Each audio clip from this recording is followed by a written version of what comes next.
بسم اللہ الرحمن الرحیم۔ بسم اللہ الرحمن الرحیم، الحمد للہ رب العالمین والصلاة والسلام علی رسولہ محمد وآلہ واصحابہ اجمعین، اما بعد۔ سنن ترمذی جلد اول سبق نمبر 59۔ آج کے سبق کا عنوان ہے سر کا مسح کہاں سے شروع کرے، حصے 2۔ پچھلے سبق میں بھی اس بارے میں بحث کی تھی کہ اگر سر کا مسح انسان کرے تو وہ کہاں سے شروع کرے، یعنی سر کے مقدم حصے اگلے حصے سے شروع کر کے پیچھے کی طرف جائے یا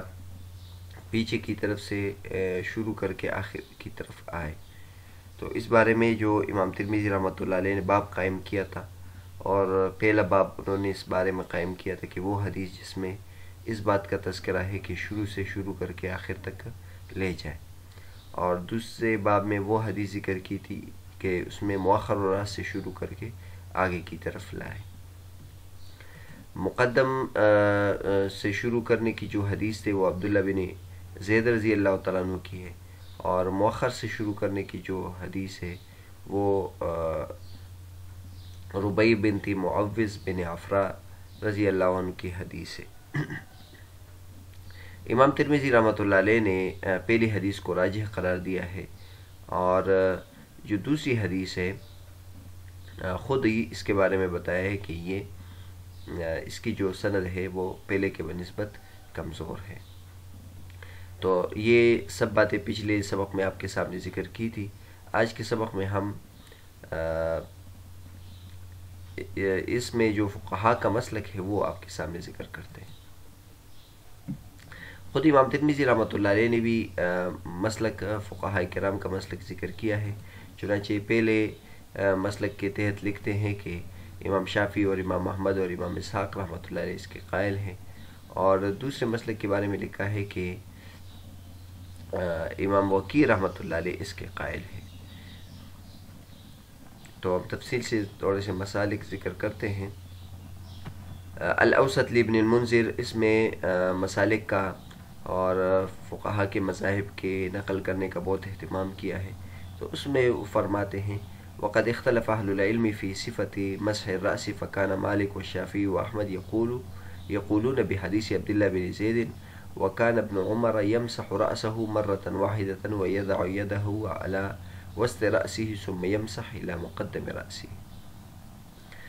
کہتے ہیں کہ اہل علم کا اس میں اختلاف ہے۔ امام مالک، امام شافعی اور امام احمد رحمۃ اللہ علیہ عبداللہ بن زید رضی اللہ عنہ کی حدیث کے قائل ہیں، یعنی مقدم حصے سے مسح شروع کرنے کے قائل ہیں، اور ابن عمر رضی اللہ تعالیٰ عنہ اپنے سر کا ایک مرتبہ مسح کرتے تھے اور اپنے ہاتھ کو وسط میں رکھتے تھے، یعنی سر کے درمیان میں رکھتے تھے، اور اس کو مقدم راس کی طرف لاتے تھے، یعنی سر کے اگلے حصے کی طرف لاتے تھے۔ تو اس سے معلوم ہوا کہ ایک تیسرا مسلک بھی ہے، اور وہ یہ ہے کہ سر کے درمیان سے مسح شروع کرنا۔ آگے لکھتے ہیں وَكَانَ سَلَمَةُ بْنُ الْأَكْوَعِ يَمْسَحُ مقدم رأسه وقال الأوزاعي يجزئ أن تمسح مقدم رأسك وتعم رأسك بالمسح إلى القفا أحب إلي، وكان أبو سور يفعل بيديه من وسط رأسه إلى مقدمه ثم يرد يديه إلى قفاه ويمسح أذنيه۔ کہتے ابن سلمہ بن الاکوع رضی اللہ تعالیٰ عنہ بھی سر کے مقدم حصے کا مسح کرتے تھے، اور امام اوزاعی رحمۃ اللہ علیہ فرماتے ہیں کہ سر کے اگلے حصے کا مسح کرے یہ کافی ہے، اور اگر تم اپنے تمام سر کو گدی تک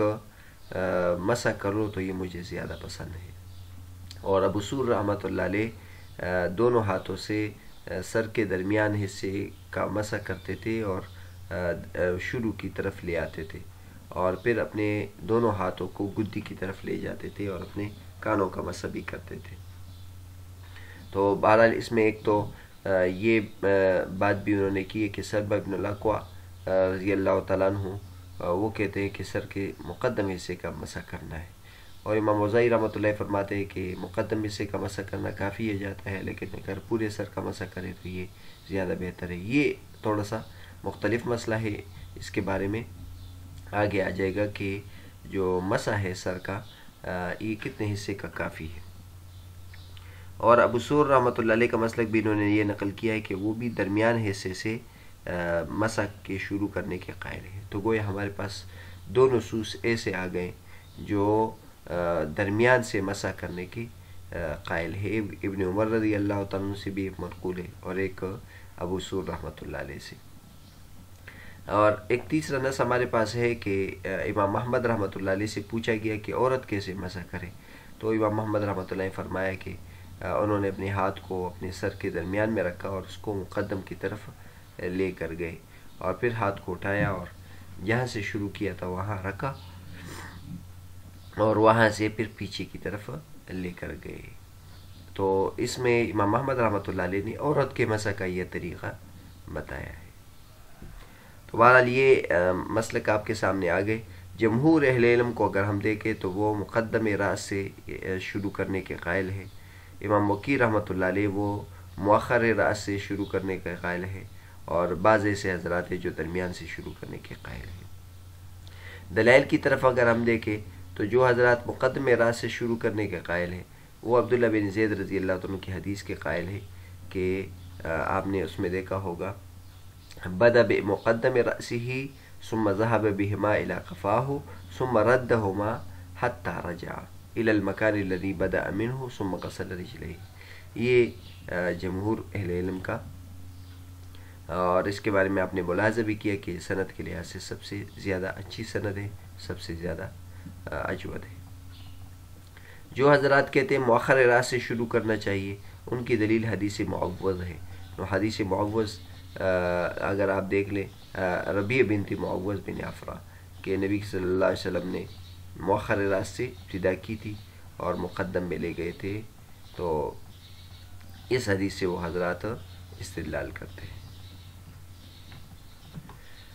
جو حضرات درمیان سر کے قائل ہیں تو وہ بھی ربیع بنت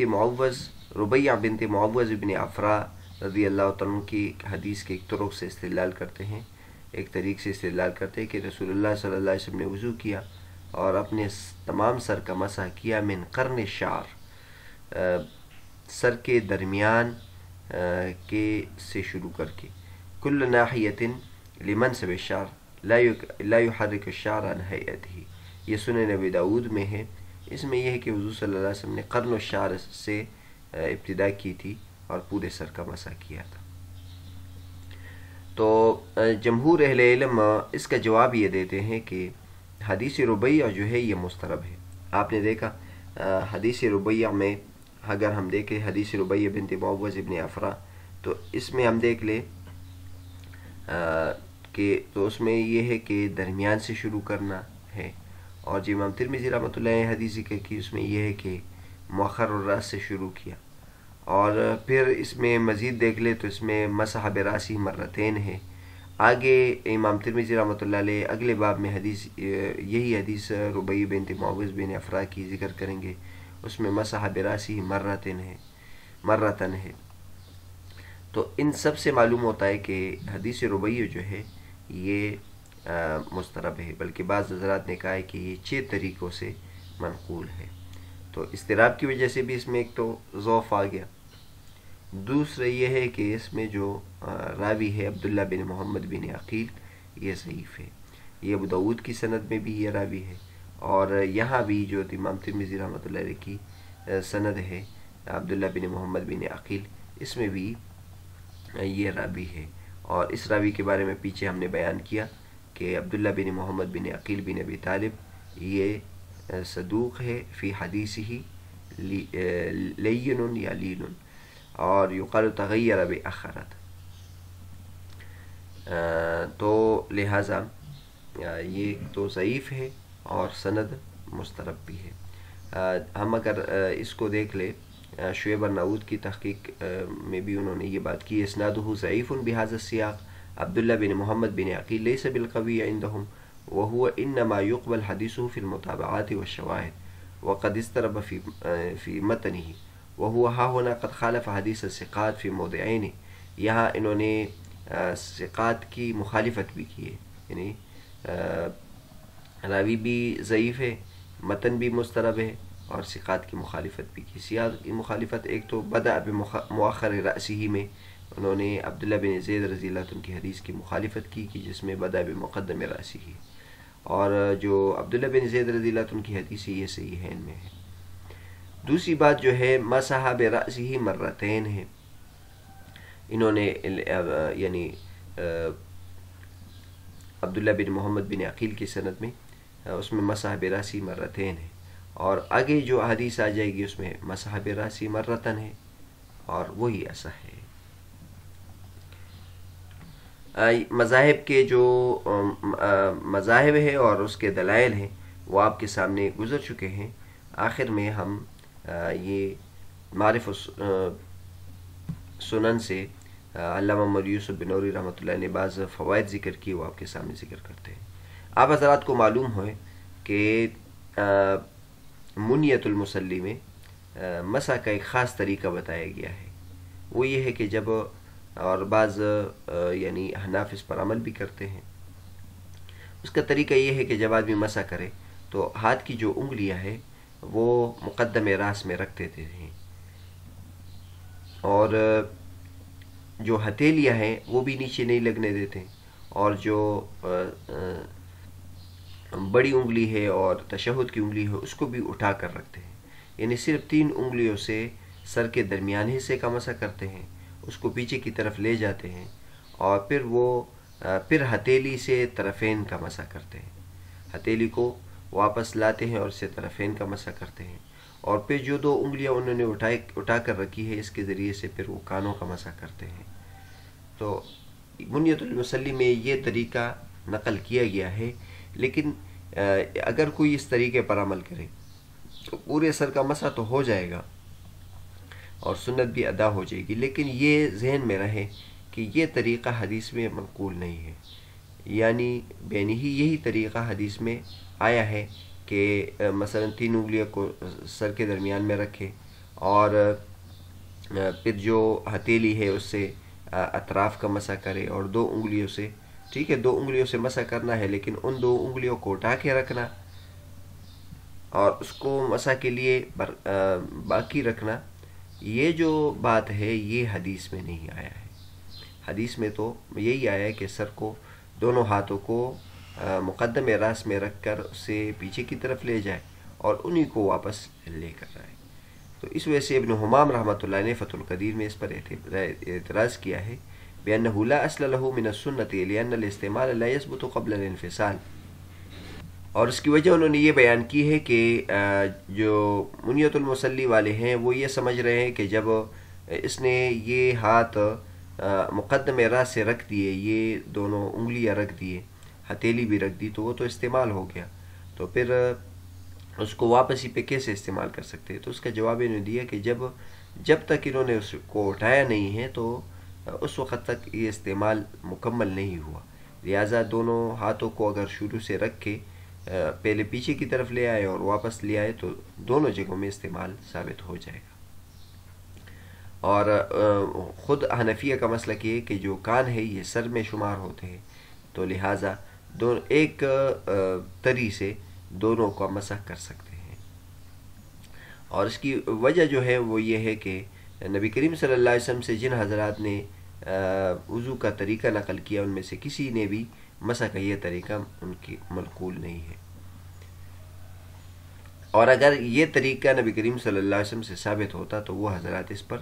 تنصیص کرتے، وہ اس کی تصریح کرتے، لہٰذا یہ بھی ذہن میں رہے کہ اگر کوئی اس طریقے سے مسح کرے جیسے منیت المصلی میں ہے تو یہ اس کو خاص طور پر حدیث سے ثابت کرنا اور یہ سمجھنا یہ درست نہیں ہے۔ دوسری بات جو یہاں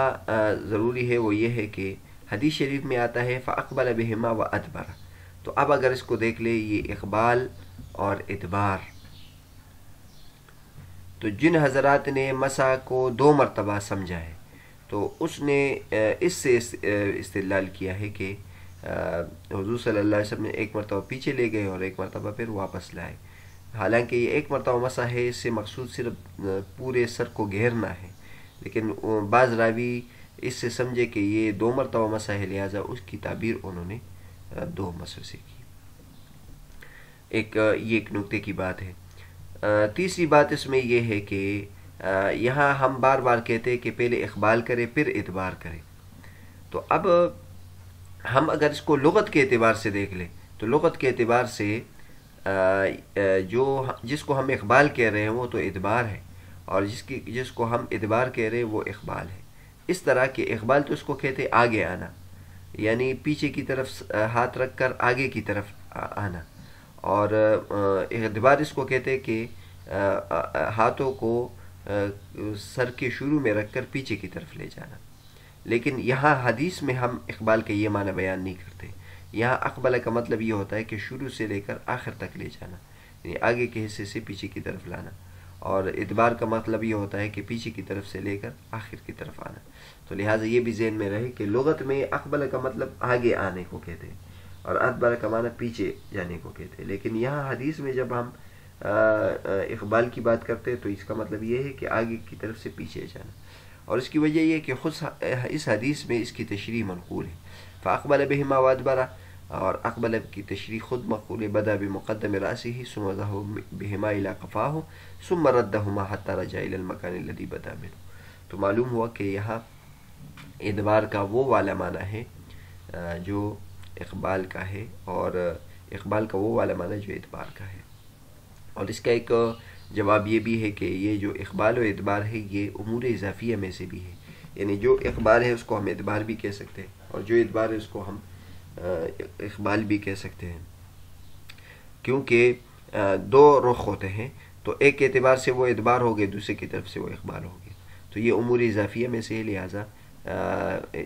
اس اعتبار سے ان دونوں کو یہ کہہ بھی سکتے ہیں عقلی طور پر۔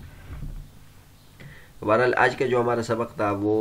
اس بارے میں تھا کہ سر کا مسح کہاں سے شروع کرے، آگے کے حصے سے شروع کرے یا پیچھے کے حصے کی طرف سے شروع کرے۔ پچھلے سبق میں ہم نے دونوں جو حدیث ہے اس کا متن آپ کے سامنے ذکر کیا تھا، اور اس میں جو روات تھے اس کے حالات ذکر کیے تھے، مذاہب بھی مختصراً ذکر کیے تھے۔ آج کے سبق میں ہم نے آپ کے سامنے مذاہب ذکر کیے اور ان کے دلائل ذکر کیے، اور حدیث میں جو نکات ہے وہ آپ کے سامنے ذکر کیے۔